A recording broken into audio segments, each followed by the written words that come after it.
باغ عدن۔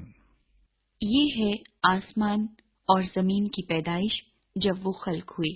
جس دن خداوند خدا نے زمین اور آسمان کو بنایا، اور زمین پر اب تک کھیت کا کوئی پودا نہ تھا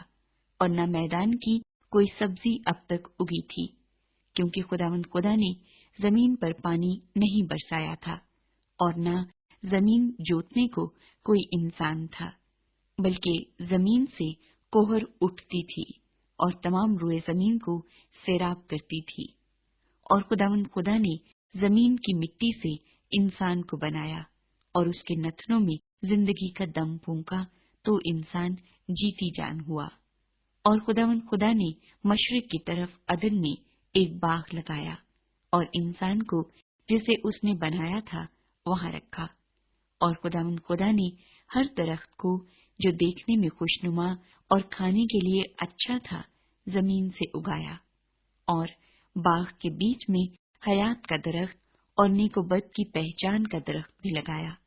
اور عدن سے ایک دریا باغ کے سیراب کرنے کو نکلا اور وہاں سے 4 ندیوں میں تقسیم ہوا۔ پہلی کا نام فیسون ہے، جو حویلہ کی ساری زمین کو جہاں سونا ہوتا ہے گھیرے ہوئے ہے، اور اس زمین کا سونا چوکھا ہے، اور وہاں موتی اور سنگے سلیمانی بھی ہیں۔ اور دوسری ندی کا نام جیہون ہے، جو کوش کی ساری زمین کو گھیرے ہوئے ہے، اور تیسری ندی کا نام دجلہ ہے، جو اسور کے مشرق کو جاتی ہے، اور چوتھی ندی کا نام فرات ہے۔ اور خداوند خدا نے آدم کو لے کر باغ عدن میں رکھا کہ اس کی باغبانی اور نگہبانی کرے، اور خداوند خدا نے آدم کو حکم دیا اور کہا کہ تو باغ کے ہر درخت کا پھل بے روک ٹوک کھا سکتا ہے، لیکن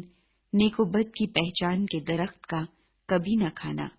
کیونکہ جس روز تو نے اس میں سے کھایا تو مرا۔ اور خداوند خدا نے کہا کہ آدم کا اکیلا رہنا اچھا نہیں، میں اس کے لیے ایک مددگار اس کی مانند بناؤں گا۔ اور خداوند خدا نے کل دشتی جانور اور ہوا کے کل پرندے مٹی سے بنائے اور ان کو آدم کے پاس لایا کہ دیکھے کہ وہ ان کے کیا نام رکھتا ہے، اور آدم نے جس جانور کو جو کہا وہی اس کا نام ٹھہرا۔ اور آدم نے کل چوپایوں اور ہوا کے پرندوں اور کل دشتی جانوروں کے نام رکھے، پر آدم کے لیے کوئی مددگار اس کی مانند نہ ملا۔ اور خداوند خدا نے آدم پر گہری نیند بھیجی اور وہ سو گیا، اور اس نے اس کی پسلیوں میں سے ایک کو نکال لیا اور اس کی جگہ گوشت بھر دیا۔ اور خداوند خدا اس پسلی سے جو اس نے آدم میں سے نکالی تھی ایک عورت بنا کر اسے آدم کے پاس لایا، اور آدم نے کہا کہ یہ تو اب میری ہڈیوں میں سے ہڈی اور میرے گوشت میں سے گوشت ہے، اس لیے وہ ناری کہلائے گی، کیونکہ وہ نر سے نکالی گئی۔ اس واسطے مرد اپنے ماں باپ کو چھوڑے گا اور اپنی بیوی سے ملا رہے گا، اور وہ ایک تن ہوں گے۔ اور آدم اور اس کی بیوی دونوں ننگے تھے